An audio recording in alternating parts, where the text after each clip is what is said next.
안녕하세요, 여러분. 오디오와 고음악 채널입니다. 오늘은 이제 지난 시간에 이어서 이제 6번째로 고음악 명반과 명출력관 같은 건 이제 조합해서 매칭시켜서 이제 들어보는 시간의 마지막 시간이 되겠습니다. 시작하기 전에 항상 제가 올렸던 요 조그만 도표를 한번 보면은 오늘 또 새로 들어오신 분들도 있을 테니까. 그래서 고음악 오디오를 위한 필수 조건으로서 스피커 시스템과 앰플리파이어가 고음악을 위해서는 이런 조건을 갖췄으면 좋겠다 하는 내용입니다. 이게 스피커 시스템은 고음악 특징인 풍부한 통주저음이나 바스 오스티나토를 재생을 위해서 이러한 조건을 갖추면 좋겠다는 거죠. 6.5인치 최소한 6.5인치 이상의 우파가 필요하고, 두 번째로는 플로 스탠딩 인클로저, 그 다음에 이제 이 옥시 서스펜션 타입 다시 밀폐형은 별로 좋지 않고, 플로 스탠딩은 톨로 보이죠. 톨 보이지 보통 이제 뭐랄까 이제 이 북쉐브 타입 이런 것들은 저음이 많이 안 나오기 때문에 좀 피하는 게 좋겠고, 세 번째는 노 메탈릭 트위터, 다시 말해서 비금속적인 트위터면 좋겠습니다. 왜냐하면 고음악은 섬세한 음질을 가지고 있기 때문에 잘못하게 되면 금속적인 약간 좀 날카로운 소리는 피하는 게 좋겠다는 거죠. 그 다음에 이제 앰프는 섬세한 배진동 음을 재생을 위해서는 앰프가 다음과 같은 조건을 갖춘 앰프를 갖추는 게 좋겠다는 거죠. 1. 증후한 앰프이면 더욱 좋겠고, 증후한 앰프는 TR 앰프에 비해서 고음역에서 배진동 음을 아주 잘 사용하는 데 있어서 상당히 좋은 해상력을 보여주거든요. 그럼 두 번째는 이제 보통 우리가 출력이 좀 충분한 일반적인 AB급 앰프보다는 A급 구동 앰프를, 출력이 AB급보다는 A급이 4분의 1 내지 5분의 1이 작거든요. 적게 나오거든요. 이제 그래서 8인치 이상의 우퍼 시스템에는 이제 AB급을 쓰는 것이 맞는 것이고, 그다음에 우리 같이 이제 고음악을 들을 때나 6.5인치 정도의 일반적인 이제 그러니까 이제 이 재생 현기형에서 음질을 좀 좋게 섬세한 배진동을 재생하려면 이제 A급 구동 앰프를 쓰는 게 좋겠다는 거죠. 그다음에 요 사진을 보게 되면 우리가 이제 EL34관 네오론 쪽에 있는 관이 이제 지난주에 이제 제가 주문한 그 물품이 이제 도착했어요. 그래서 요거 이제 일렉트로 하모닉사에 나오는 EL34관인데, 어디 외국 잡지들 쭉 보니까 EL34관 중에서 그래도 물론 뭐 어디가 더 좋다, 어느 해가 좋다 뭐 이렇게 말이 있는데, 어떤 잡지사 내용을 보니까 일렉트로 하모닉사 EL34가 가장 좋다고 이렇게 여러 사람들이 평을 해놨더라고요. 그래서 저도 이제 이걸 이제 구입하게 된 겁니다. 그래서 이제 우리가 이제 왼쪽에 있는 5개의 관들은 다 이미 해봤고, 오늘은 EL34관을 가지고서 이제 시청 테스트를 해보려고 합니다. 자, 요 모습이 이제 사진이고, 요거는 EL34관에. 그 다음에, 장착된 모습이에요. 이제 증후한 앰프에. 이제 싱글 앰프죠. 싱글 앰프, A급이죠. 이게 A급 앰프죠. A급은 한 10W 정도 나와요. 그 다음에 장착된 모습이 이제 옆모습을 보게 되면은, 요 오른쪽 진공과 출력 진공한 EL34의 표면에 2202라고 적혀 있죠. 이게 2022년도에 2월달에 나온, 작년 2월달에 나온 최근에 이 제품이에요. 그 다음에 이제 오늘은 이제 EL34관이 워낙 섬세한 음을 내기 때문에 그 섬세한 음질에 맞는 이 옹쿄라는 그래도 왕년의 명기에 속하는 옹쿄 프리앰프를 이제 사용하게 했습니다. 스피커는 뭐 여전히 이제 똑같이 로저스 LS603이라고 하는 아주 실키한 고음과 아주 아래쪽까지 떨어지는 맑은 저음이 나오는 그런 훌륭한 스피커입니다, 이게. 그 다음에 이제 오늘 우리가 들어볼 음악은 이제 이러한 EL34관이 가지고 있는 섬세한 음질을, 더더구나 섬세한 고음을 잘 재생할 수 있는, 또 거기에 적합한 그런 고음악 명반을 골라봤는데, 이게 2001년에 출간된 프랑스에서의 알파라는 회사에서 나온 음반이에요. 이제 요거는 음악이 어떤 음악인가 하면은 바하의 바이올린과 통주 저음을 위한 그런 이제 실내 소나타 양식과 그 다음에 이제 교회 소나타 양식이 들어볼 거거든요. 그리고 이제 리포트를 보게 되면은 세 곡을 들을 거예요. 근데 이제 BWV 1023, 1024, 1025 이렇게 차례로 듣겠는데, 1023 첫 번째 소나타는 이게 이제 이 실내 소나타로서 알레마운드 지가라고 하는 이 무곡 양식이 들어가 있죠. 근데 이제 두 번째 1악장은 악장 이름이 이제 소실됐고, 이 두 번째 악장의 이름은 아다지오 마논 탄토라고 붙여 있어요. 그렇게 심하지 않게 아다지오를 하라 이렇게 돼 있는데, 요거는 무곡 양식이 아니고 이제 실내 소나타는 무곡 양식으로만 돼 있거든요. 보통 이제 알레마운드, 그다음에 꾸렁트, 그다음에 사라방드, 지가 이렇게 4개의 악장을 중심으로 해서 이제 만들어지는데, 요건 이제 아다지오 들어가 있으니까 이건 실내 소나타, 교회 소나타 양식이에요. 교회 소나타 양식과 실내 소나타 양식이 합쳐진 형태라고 볼 수 있겠죠. 그래서 우리가 들어보려는 것은 아다지오 마논 탄토라고 하는 악장, 두 번째 악장입니다. 그 다음에 이제 우리가 두 번째 들을 곡은 작품이 BWV 1024라고 하는 이 교회 소나타예요, 이게. 그래서 이제 바이올린과 이제 바소 꽁티노를 위한 교회 소나타인데, 이제 요 악장 구성을 보게 되면은 알레망도 뭐 사라방도 지가 뭐 이런 롱도 이런 그 이 무곡 양식의 이 악장이 없죠. 보게 되면 완전히 이제 아다지오, 프레스토, 아페투오소, 비바체 이렇게 돼 있습니다. 빠르기만 표시돼 있어요. 아페투오소랑은 이제 애정을 가지고 라는 말인데 요걸 들어보면 요거 상당히 좋아요. 그다음에 이제 세 번째 곡은 BWV 1025라고 하는 작품인데 바이올린과 클랍상 오블리지에 다시 말해서 이 바소 꽁띠노를 하나의 악기로 만든 이거 이제 첼로, 바이올린, 클랍상인데 바이올린이 이제 주된 그 이 상성부를 연주하고 비올롱셀 다시 말해서 이제 첼로와 클랍상 다시 말해서 이게 챔발로는 이제 소위 말해서 통주 저음을 연주하는 악기들이죠. 두 악기는 여기서는 이제 통주 저음만 연주하라는 거예요. 근데 이제 여러 개의 악장으로 돼 있는데 요거는 이제 보게 되면은 꾸렁, 드롱, 사라방, 미뉴엣 이렇게 돼 있는 춤곡 양식으로 돼 있거든요.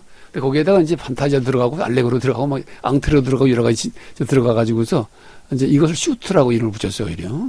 물론 이제 바탕은 이제 실내 소나타 양식이죠. 그래서 이제 판타지아를 맨 첫 번째 악장을 들어보겠습니다. 자, 그러면 이제 요 세 곡을 차례로 듣고서 다시 얘기 나누도록 하죠.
자, 이렇게 실내 소나타 양식의 한 악장과 그다음에 이제 교회 소나타 한 악장, 그다음에 이제 실내 소나타를 바탕으로 만들어진 이제 모음곡 중에서 한 악장을 들어봤는데, 여러분 어떻게 들으시는지 모르겠습니다만은 그 각각의 이 소리들이, 각 악장들의 소리들이 굉장히 섬세한 그 바로크 바이올린 소리가 고음 잘 나오는 이제 이 녹음에게 녹음이 아주 음질이 상당히 좋죠. 그래서 이제 우리가 도표에 보듯이 호환관들의 6건, 2열 34관하고 호환관 5개의 모든 그 이 평가를 우리가 마쳤는데, 사실상 그 2열 34관이 이제 가장 델리케이트해요. 가장 섬세한 소리를 내줍니다. 물론 다들 좋은 관들이지만은, 그래서 이제 구태여 이제 한번 묶어보게 되면은 좀 남성적이고 좀 웅장한 소리를 내는 그런 계열을 3개의 관으로 묶는다면 6P, 3P, 그 다음에 이제 588이 616, 그 다음에 KT 66, 이런 관들이 좀 약간 남성적으로 좀 우렁차고 좀 이렇게 시원시원하게 이런 음이 나오고, 웅장한 음이 나오고, 그 다음에 나머지 3개의 관, 67, KT 77, EL 34는 소리 성향이 비슷해요. 여성적이며 상당히 우아하면서도 섬세하고 곱게 소리가 납니다. 자, 그러면 이제 우리가 다음 도표에 이제 보는 내용은, 우리가 지금까지 6번에 걸쳐서 또 6개의 출력관을 바꿔가면서 들어본 결과 중국산 진공관 싱글앰프 사용 후의 소감을 제가 여기 적었어요. 그래서 이제 좋은 점은 저렴한 가격으로 괜찮은 A급 앰프의 음질을 싱글앰프를 얻을 수 있는 점은 이제 매력적이다. 두 번째는 500mV 이상의 낮은 입력 감도는, 다시 말해서 500mV 이상의 낮은 입력 감도라는 것은 750mV짜리도 있다는 거죠. 이런 오디오에 관한 서린 지식이 없는 일반인들에게는 사용하기 어려운 문제를 제기한다. 90dB 내외의 감도를 지닌 어느 나라의 일반적인 톨보이 스피커로서는, 물론 이제 그 옛날 아주 고농률 스피커들, 뭐랄까 이제 클립시 스피커라든가 그다음에 알텍 렌싱 이런 스피커들은 이제 이거로도 충분히 가능하지만은, 그런 스피커도 이제 거의 이제 사라졌고, 이제 듣는 사람이 그렇게 드무니까 일반적인 오늘날의 일반적인 톨보이 스피커로서는 프리앰프 추가 없이 500mV밖에 입력 감도가 되지 않는 것을 갖다가 CD를 직접 연결해 듣기에는 충분한 음량이 나오지 않는다는 것이 치명적인 단점이라는 거예요, 이 앰프들이. 그래서 이제 저번 시간에 말씀드렸죠. 그 다음에 이제 세 번째로, 그렇다고 해서 프리앰프를 추가했다고 해서 무조건 볼륨을 많이 올리면 안 된다는 거죠. 왜냐하면 이 입력 감도가 500mV인데 이제 인피앰프처럼 나왔지만 사실 파워앰프에 해당하는 거거든요. 그 파워앰프의 일반적인 입력 감도가 1V인데 이건 500mV란 말이에요. 그러니까 일반적인 파워앰프보다는 입력 감도가 2배로 또 좋아요. 인피앰프에 비하면 또 인피앰프로서는 상당히 나쁘지만은. 그래서 볼륨을 너무 높이게 되면 SNB가 시그널 투 노이즈 레이시오가 나빠지기 때문에 너무 올리지 마시고, 또 출력 출력 전력의 포화가 일어나기 때문에, 왜냐하면 1V를 기준으로 0.5V를 기준으로 돼 있어가지고 볼륨 많이 올리게 되면 더 큰 소리가 나오기 때문에 잘못하면 이제 세츄레이션, 포화가 일어나는 거죠. 그래서 찌그러져 소리가. 다행히도 이제 볼륨 노브를 갖다가 이 12시 방향 이상 틀지 않게 되면은 괜찮아요. 실제로는 이제 볼륨 노브를 10시에서 11시 방향만 틀어놔도 굉장히 충분한 음압이 나옵니다. 자, 그러면은 그렇게 이제 우리가 한번 사용 후의 소감을 제가 간단히 이제 올려봤고, 다음 시간에는 이제 우리 6번에 걸쳐서 이런 그 고음악 명반과 명출력 간의 조합으로 들어본 결과, 고음악 재생을 위해서 이러한 이 증원 앰프를 어떻게 구성하면 가장 이상적으로 구성이 될까라는 것에 대해서 간단히 알아보도록 하겠습니다. 자, 오늘은 그럼 여기서 마치겠습니다.